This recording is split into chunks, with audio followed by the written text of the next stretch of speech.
जय हिंद, नमस्कार। स्वागत है आपका केंद्र एकेडमी की फिर से एक नए वीडियो में। आज की वीडियो में फ्रेंड्स, बीपीएससी एईडीओ में जो हिस्ट्री का जो प्रश्न है, जो प्रीवियस ईयर में जो पूछा गया है, बीपीएससी शुरू से लेकर हम लोग जितने भी प्रश्न बीपीएससी में पूछे गए हैं, उन सभी प्रश्नों को हम लोग इस सेशन में डिस्कस करेंगे। चैनल पर पहली बार होंगे तो चैनल को सब्सक्राइब जरूर कर लीजिएगा, बेल आइकन बता दीजिएगा और अपने दोस्तों को शेयर कर दीजिएगा। फ्रेंड्स, वीडियो जो है काफ़ी इंपॉर्टेंट होने वाली है।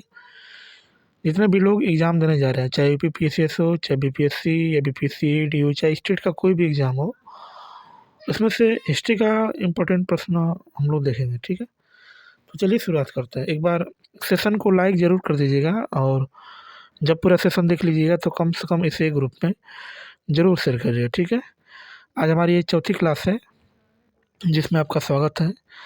पिछली वीडियो हमने जो लगभग मौर्य साम्राज्य और गुप्त वंश से जितने भी प्रश्न बने थे उन सबको देख लिया है। आज का जो हमारा टॉपिक होने वाला है उसका जो नाम है, दक्षिण भारत में जो चोल, चालुक्य और पल्लव और संगम वंश थे उनसे बनने वाले सभी प्रश्नों को हम लोग देखेंगे। ठीक है, तो चलिए शुरुआत करते हैं। आज का जो हमारा पहला वन लाइनर प्रश्न है, इसमें जो लिखा है कि 9वीं शताब्दी में चोल वंश का पुनरुत्थान हुआ था। कब हुआ था या किसके द्वारा हुआ था? तो विजयालय के द्वारा हुआ था। और कौन शताब्दी में हुआ था? तो ये जो है 9वीं शताब्दी में जो है इसको शुरुआत किया गया था। ठीक है, आगे वह भारतीय साम्राज्य जो व्यापक स्तर पर स्थानीय स्वशासन के लिए प्रसिद्ध था, उसका नाम क्या था? तो चोल था ना। तो जो व्यापक स्तर पर जो है मतलब घरेलू लोगों से लोग जुड़ा रहता था, वह कौन सा प्रसिद्ध शासक था? तो उसका नाम जो है चोल था। और इस राजवंश की बात करेंगे तो इसका उल्लेख जो है संगम साहित्य में जो इसका उल्लेख नहीं मिलता है। तो ये जो है गदम कदम में जो है इसका उल्लेख नहीं मिलता है। ठीक है, संगम युग की बात करेंगे तो संगम युग में जो उदयपुर किसके लिए विख्यात था? तो ये जो है कपास की व्यापार का जो है महत्वपूर्ण केंद्र था, जिसके लिए जो है उदयपुर जो है उसके लिए विख्यात था। किसके लिए? तो कपास का बहुत बड़ा व्यापार का महत्वपूर्ण केंद्र था, उसके लिए जो है क्या था? तो विख्यात था। ठीक है, आगे हम लोग बात करेंगे तो नेक्स्ट हमारा इस पे जो दक्षिण भारत के संगम को हम लोग देखेंगे कि दक्षिण भारत में कौन कौन संगम है। जैसे यहाँ पर हम लोग बात करेंगे प्रथम संगम, उसके बाद द्वितीय संगम, उसके बाद हमारा क्या है? तृतीय संगम है। ठीक है, तो मदुरई जो हमारा है प्रथम संगम है। इसका जो दूसरा संगम है कपाटपुरम है और तीसरा क्या है? तो उत्तरी मदुरई है। इसके अगर अध्यक्ष की बात करेंगे तो प्रथम संगम के अध्यक्ष अगस्त्य हैं। द्वितीय संगम के अध्यक्ष की बात करेंगे तो इसके बाद है तोल्कापियर है। और तीसरे की बात करेंगे तो कौन है? नकीरर है। सदस्यों की संख्या की बात करेंगे तो 549 है। उसके बाद द्वितीय में 49 है और तृतीय में भी कितना है? तो 49 है। ठीक है, तृतीय में और द्वितीय में सेम संख्या रहती है। ठीक है, और इसके ग्रंथ की बात करेंगे तो प्रथम में उपलब्ध है, दूसरा द्वितीय में तोल्कापियम है, तीसरा में एतुतगो, इसमें 8 ग्रंथ है, पत्तु पत्तु इसमें 10 ग्रंथ है और परिपादल आदि ये सब इसके लिए जो है तृतीय में है। ठीक है, आगे हम लोग बात करें तो नेक्स्ट इसमें है कि रोमन साम्राज्य में व्यापारिक संबंध किसने स्थापित किया है? तो चीन ने स्थापित किया है। और दक्षिण भारत के मंदिरों के आकर्षक द्वार क्या कहलाते हैं? तो उसको हम लोग गोपुरम बोलते हैं। क्या बोलते हैं? उसको गोपुरम बोलते हैं। और यह मंदिर कांचीपुरम में जो है स्थित है। तो इसका नाम क्या है? तो एकम्बेश्वर मंदिर इसका नाम है। क्या नाम है? तो एकम्बेश्वर इसका मंदिर है जो कांचीपुरम में स्थित है। ठीक है, नेक्स्ट चलिए आगे हम लोग बात करेंगे। तो आगे इसमें नेक्स्ट है कि तंजावुर में बृहदेश्वर मंदिर का निर्माण किसने कराया है? तो राजराज प्रथम ने कराया है। प्रमुख राजवंश एवं संबंधित राजधानियाँ हम लोग इसमें देखेंगे, जो देखा जाता है कि असिस्टेंट 2019 में इसको पूछा गया है। जैसे राष्ट्रकूट की बात करेंगे तो राष्ट्रकूट की राजधानी उसमें थी मलखेड़ थी, या इसी को हम लोग मान्यखेत भी कहते हैं। पांड्य वंश की जो राजधानी थी उसके नाम राजधानी क्या थी? मदुरई थी। चोल की बात करेंगे तो चोल की राजधानी कहाँ थी? तो तंजावुर थी। और होयसल की बात करेंगे तो इसकी राजधानी कहाँ थी? तो हल्लेबीड। लेकिन इसकी प्रारंभिक राजधानी कहाँ थी? तो इसकी राजधानी जो है बेलूर थी। क्या नाम थी? बेलूर। ठीक है, आगे अब हम लोग फ्रेंड जो है कुछ प्राचीन साहित्य और साहित्यकार को देखेंगे कि कौन कौन सा साहित्य किसके द्वारा इसको लिखा गया है। ठीक है, तो चलिए सबसे पहले हम लोग बात करते हैं मुद्रा राक्षक की बात करते हैं। किसकी बात करते हैं? तो मुद्रा राक्षक के जो लेखक हैं उसका नाम क्या है? तो विशाखा दत्त जी ने जो है मुद्रा राक्षक को लिखा है। और कुमार संभव की बात करेंगे तो ये महाकाव्य है और इसको जो है कालिदास जी ने लिखा है ना, जिसको जो है भारत का सुकरात कहते हैं, अरे भारत का आइंस्टीन के नाम से इसको जाना जाता है, नागार्जुन को। ठीक है, और इसको जो है कालिदास जो है ये संस्कृत के सबसे महत्वपूर्ण कवियों में से एक है। ठीक है, कल्लड़ की पुस्तक का नाम क्या है, तो उसका नाम जो है राजतरंगिणी है, जो जम्मू कश्मीर के बारे में वर्णन किया गया है। और राजनीति की प्रारंभिक पुस्तक की बात करेंगे तो जो नीति सार है ये किसके द्वारा लिखा गया है, तो ये जो है काम अंदक के द्वारा जिसको लिखा गया है, जिसका नाम क्या है, तो नीति सार है। ठीक है, आगे कालिदास की कुमार संभवम की बात करेंगे तो ये जो है पौराणिक चरित्र की जन्म कहानी है। और किसके बारे में है, तो कार्तिकेय के बारे में। और किरात अर्जुनियम पुस्तक जो है किसने लिखा था है, तो ये भी जो है भारवे ने लिखा है। किसने लिखा है, भारवे ने लिखा है। ठीक है, उसके बाद हम लोग बात करेंगे स्वप्नवास अवधूता की लेखक की बात करेंगे, तो इसके लेखक कौन है, तो भास हैं। और अर्थशास्त्र में जो नामक पुस्तक है उसके लेखक कौन है, तो कौटिल्य है ना। अर्थशास्त्र के लेखक कौन है, तो कौटिल्य। ठीक है, आगे यहाँ पर जो है देखेंगे तो चरक जो है ये चिकित्सा से मतलब डॉक्टर थे। ब्रह्मगुप्त जो है ये गणितज्ञ थे। वराहमिहिर जो है ये ज्योतिष थे। ठीक है, उसी तरह हम लोग बात करेंगे विशाखादत्त की बात करेंगे तो ये क्या थे, तो नाटककार थे। ठीक है, आगे आगे हम लोग बात करेंगे तो अब हम लोग फ्रेंड देखेंगे पूर्व मध्यकाल के बारे में चर्चा करेंगे। क्या देखेंगे, तो पूर्व मध्यकाल हमारा जो है जो 800 से 1200 ईस्वी तक चला था, इसको देखा जाएगा। ठीक है, ताम्रपत्र लेख दर्शाते हैं कि प्राचीन काल में बिहार के राजाओं का संपर्क था, तो जावा सुमात्रा से जो है उनका क्या था, संपर्क था। ठीक है, उसके बाद स्वर्ण भूमिका वह राजा जिसने नालंदा के एक बौद्ध विहार की स्थापना की तथा उसके रख रखाव हेतु अपने दूत द्वारा देवपाल से 5 गांव दान देने के लिए प्रार्थना किया, तो उसका नाम क्या था, बाल पुत्रदेव था। और पृथ्वीराज रासो के लेखक कौन थे, तो उसके लेखक कौन है, तो चंद्र बरदाई जो है उससे क्या है, तो लेखक है। ठीक है, उसके बाद उदयपुर शिक्षा केंद्र इस राज्य में स्थित है, तो किस राज्य में है, तो ये बिहार में है। और विक्रमशिला नामक प्राचीन विश्वविद्यालय की स्थापना की बात करेंगे तो बंगाल के किस शासक ने बनाया था, इसको धर्मपाल ने बनाया था। विक्रमशिला विश्वविद्यालय किसने बनाया है, तो धर्मपाल जी ने इसको बनाया है। ठीक है, आगे कश्मीर का अकबर जो है कि नाम से प्रसिद्ध सुल्तान कौन था, तो सुल्तान जो जैनुलब्दीन है, ये जो है कश्मीर का इसको अकबर कहा जाता है, जो सुल्तान जैनुलब्दीन है। और कर्नाट वंश का संस्थापक किसे माना जाता है, तो नानदेव को माना जाता है। कर्नाट वंश का अंतिम शासक कौन था, तो इसका नाम जो है हरि सिंह था। क्या नाम था उसका, हरि सिंह। ठीक है, नेक्स्ट चलिए आगे हम लोग बढ़ेंगे तो आगे इसमें हमारा नेक्स्ट प्रश्न है कि नेक्स्ट हमारा जो टॉपिक होने वाला है उसका नाम जो है मध्यकालीन भारत का इतिहास। क्या नाम होने वाला है, मध्यकालीन भारत का इतिहास। और हम लोग पढ़ेंगे उसमें सबसे पहले भारत पर मुस्लिम आक्रमण जो है कब और किसने किया था, इसको हम लोग देखेंगे। ठीक है, चलिए तो उसमें सबसे पहले हम लोग देखेंगे प्रश्न हमारा है वन लाइनर। भारत में मोहम्मद गोरी ने किसको प्रथम हफ्ता प्रदान किया था, उसका नाम क्या था, तो कुतुबुद्दीन ऐबक था। मोहम्मद गोरी गुजरात के चालुक्यों द्वारा पराजित हुआ था, तो 1178 ईस्वी में। ठीक है, तो ये जो है पहले मतलब मुस्लिम मुस्लिम की बात करेंगे तो जो है कुछ आक्रमण किए थे। ठीक है, सबसे पहले मुस्लिम आक्रमण जो है किसने किया था, तो करने वाले जो हैं उसमें मुसलमान जो बहुत आक्रमण करते थे। ठीक है, अब जब हम देखेंगे मोहम्मद गोरी के कुछ प्रमुख युद्ध हैं उसको देखा जाएगा। ठीक है, जैसे तराइन के प्रथम युद्ध की बात करेंगे तो तराइन का प्रथम युद्ध जो है 1191 में हुआ था। और इसमें क्या हुआ था, तो इसमें जो है पृथ्वीराज चौहान जो है जीत जाता है, और इसमें मोहम्मद गोरी क्या होता है, हार जाता है।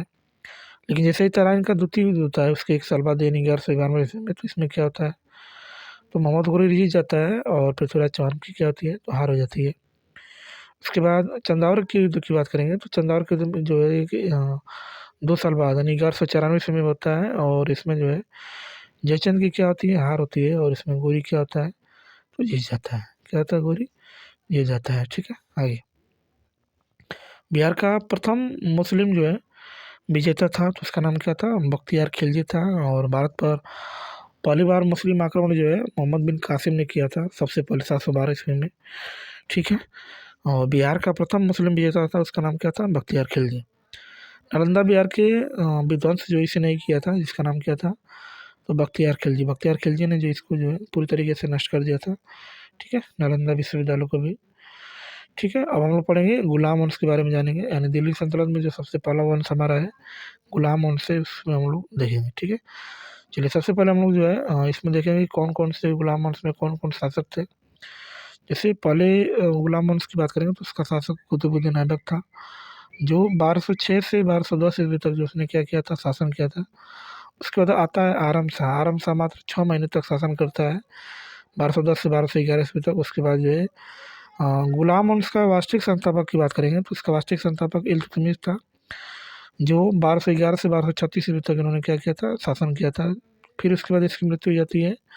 उसका जो उसका लड़का रुकनुद्दीन फ्रीज हो जाता है, जो 1236 से 1236 यानी बहुत कुछ ही समय, कुछ ही महीने जो है क्या करता है, शासन करता है। ठीक है, उसके बाद इतिहास की पहली महिला जो शासिका है उसका नाम रजिया है, जो 1236 से 1240 तक शासन करती है। उसके बाद मोइनुद्दीन बारम शाह की बात करेंगे तो 1240 से 1242, और अलाउद्दीन मसूद शाह की बात करेंगे तो ये जो है 1242 से 1246 ईस्वी तक। नासरुद्दीन महमूद की बात करेंगे तो ये जो है 1246 से 1266। गयासुद्दीन बलबन की बात करेंगे तो 1266 से 1200 जो है 87 ईस्वी तक। ठीक है, उसके बाद कैक्यूबाद किसकी बात करेंगे, कैक्यूबाद की बात करेंगे तो 1287 से 1290। और क्यूमर्स की बात करेंगे तो 1290 से 1290 ईस्वी तक उन्होंने क्या करते हैं, तो शासन करते हैं। ठीक है, उसके बाद क्या होता है, तो गजेटियर ऑफ इंडिया में जो गैसुद्दीन बलबन का जो कार्यकाल होता है 1266 से 1287 ईस्वी तक, जो इसमें दर्शाया गया है। तो इसमें गजेटियर ऑफ इंडिया में इसको दर्शाया गया है, गैसुद्दीन बलबन की बात करेंगे। ठीक है, अब देखिए इसमें गुलाम वंश का प्रथम शासक की बात करेगा तो उसका शासक कौन था, तो कुतुबुद्दीन ऐबक। अभी हमने बताया था कि 1206 से 1210 ईस्वी तक उसने क्या किया था, तो इस पर शासन किया था। ठीक है, 2.5 दिन का झोपड़ा भी क्या है, तो इसने ही बनवाया था। ये मस्जिद है और इसको किसने बनाया था, तो कुतुबुद्दीन ऐबक ने इसको बनाया था, जो 2.5 दिन का झोपड़ा है। कुतुब मीनार किसके द्वारा पूरा किया गया था, तो इल्तुतमिश के द्वारा इसको पूरा किया था, लेकिन इसकी नींव जो है कुतुबुद्दीन ऐबक के द्वारा इसको दिया गया था। लेकिन पूरा करने का काम किसने किया था, तो जो गुलाम वंश का जो वास्तविक संस्थापक था उसने इसको जो है क्या किया था, तो इसको पूरी तरह से पूरा किया था। ठीक है, आगे कुतुबुद्दीन ऐबक की राजधानी थी, तो किसकी राजधानी कहाँ थी, तो उस समय उसकी राजधानी लाहौर थी। मुस्लिम शासक जिसका साम्राज्य दार और उल इस्लाम का एक भाग माना जाता था, उसको इल्तुतमिश ने जो इसका माना था। इल्तुतमिश ने बिहार में अपना प्रथम सूबेदार किसको नियुक्त किया था, तो उसका नाम जो है मलिक जानी। मलिक जानी ने जो है इल्तुतमिश को बिहार में जो अपना प्रथम सूबेदार जो है क्या किया था, तो नियुक्त किया था। ठीक है, नेक्स्ट चलिए आगे हम लोग देखते हैं। आगे इसमें जो लिखा है कि किस दिल्ली सुल्तान ने रक्त और लौ की नीति अपनाई थी, तो बलबन। बलबन जो है रक्त पिपासु जो है नेता था, और इसने जो है रक्त और लौ की नीति को अपनाया था, बलबन। भारत में फारसी त्यौहार नवरोज की शुरुआत किसने किया था, तो इसको भी जो है बलबन ने ही शुरुआत किया था। वो प्रथम मुस्लिम शासक कौन था जिसने शासन के सिद्धांत को राजाओं की ईश्वरीय अधिकार सिद्धांत के सम्मान में जो है प्रतिबद्ध किया जाता है, उसका नाम क्या था, बलबन। बलबन जो है बहुत ही खतरनाक था। ठीक है, रजतों के उसके सिद्धांत प्रतिष्ठा, शक्ति और न्याय के सिद्धांतों पर आधारित था। बलबन के बारे में यह शब्द किसने कहा, तो इसको जो है जियाउद्दीन बर्नी जो है इसके बारे में जो है इससे कहा है। ठीक है, आगे तुगरिल खान के ने कितना विद्रोह किया था, तो ये जो है बलबन के समय ही जो है जो तुगरिल खान था उसने इसमें क्या किया था, तो विद्रोह किया था। ठीक है, आगे अब हम लोग फ्रेंड जो है खिलजी वंश को पढ़ा जाएगा। खिलजी वंश, खिलजी वंश जो है कब से कब तक था इसको देखा जाएगा। ठीक है, तो खिलजी वंश की बात करेंगे तो ये जो है 1209 से 1290 ईस्वी से इसका शासन काल स्टार्ट हुआ था, और बहुत ही कम समय, दिल्ली सल्तनत में सबसे कम साल यही चला था, जिसका नाम क्या है, तो खिलजी वंश। मात्र जो है 30 साल तक इसमें तक ये चला था। ठीक है, चलिए इसमें पहले शासन की बात करेंगे तो पहला शासन हमारा जो है जलालुद्दीन फिरोज खिलजी का था, जो 1290 से 1296। अलाउद्दीन खिलजी की बात करेंगे तो 1296 से 1316। कुतुबुद्दीन मुबारक शाह की बात करेंगे तो 1316 से 1320 ईस्वी तक इसमें क्या होता है, शासन होता है। ठीक है, आगे खिलजी वंश का प्रथम शासक कौन था, तो ये जो है जलालुद्दीन खिलजी था। अलाउद्दीन खिलजी के प्रसिद्ध सेनापतियों में किसकी मंगोलों के विरुद्ध लड़ते हुए मृत्यु हो गई थी, तो उसका नाम जो है जफर खान। जफर खान का जो मृत्यु हो गया था, ये अलाउद्दीन का प्रसिद्ध सेनापति में से एक था, जिसको मंगोलों के विरुद्ध लड़ते हुए इसकी क्या हो गई थी, तो इसकी मृत्यु हो गई थी। ठीक है, आगे चलिए आगे इसमें देखते हैं। तो आगे इसमें नेक्स्ट लिखा है कि अलाउद्दीन दिल्ली का प्रथम तुर्की सुल्तान था, जिसे धर्म को राज्य के अधीन लाने को और ऐसे घटकों के से परिचय कराने का श्रेय जाता है जो सैद्धांतिक रूप से राज्य को धर्मनिरपेक्ष बताते हैं। यह शब्द जो है लिखे हैं, किसने लिखा है? तो ए एल श्रीवास्तव ने जो इसको लिखा है। किसने लिखा है? तो ए एल श्रीवास्तव जी ने इसको लिखा है। ठीक है, आगे। रानी पद्मिनी का नाम अलाउद्दीन की चित्तौड़ विजय से जोड़ा जाता है। उसके पति का नाम क्या है? तो राणा रतन सिंह है। अलाउद्दीन खिलजी के आक्रमण के समय चित्तौड़ का शासक था, उसका नाम क्या था? तो राणा रतन सिंह। राणा रतन सिंह जो है, जब अलाउद्दीन का किस खिलजी के अलाउद्दीन खिलजी के आक्रमण के समय शासक की बात करेंगे तो उस समय चित्तौड़ का शासक कौन था? तो राणा रतन सिंह थे। ठीक है, अलाउद्दीन खिलजी के आक्रमण के समय देवगिरी का शासक कौन था? तो रामचंद्र देव था। और इस सुल्तान के काल में खालिसा भूमि अधिक पैमाने में विकसित हुई थी, तो उसका नाम क्या था? अलाउद्दीन खिलजी था। इसी के समय जो है खालसा भूमि का अधिक पैमाने का विकास हुआ था। किस सुल्तान ने जमीन में फसल की नपाई का आधा राजस्व के रूप में दावा किया था?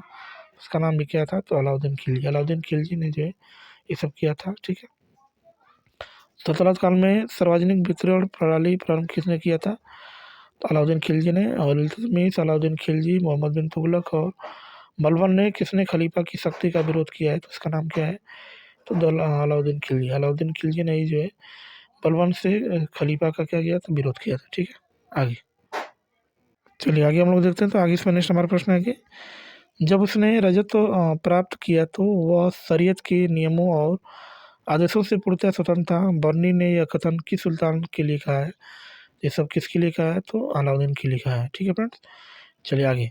आगे जो हमारा नेक्स्ट वीडियो हम लोग कौन से टॉपिक पढ़ेंगे? तो तुगलक और लोधी वंश पढ़ा जाएगा। क्या पढ़ा जाएगा? तो तुगलक और लोधी वंश हम लोग पढ़ेंगे। और इससे बनने वाले जितने भी प्रश्न है एग्जाम में, उसको हम लोग क्या करेंगे? तो देखेंगे। ठीक है, इससे बनने वाले जितने भी महत्वपूर्ण प्रश्न हैं उसको हम लोग देखा जाएगा, है ना, तुगलक और लोधी वंश से। ठीक है, तो चैनल पर पहली बार होंगे तो चैनल को सब्सक्राइब जरूर कर लीजिएगा, बेल आइकन को दबा दीजिएगा, ताकि जैसे ही जो है ये वीडियो बने तुरंत आपको नोटिफिकेशन प्राप्त हो जाए। ठीक है, तो मिलते हैं नेक्स्ट क्लास में ऐसे ही शानदार प्रश्नों के साथ। तब तक के लिए बाय और जय हिंद फ्रेंड्स।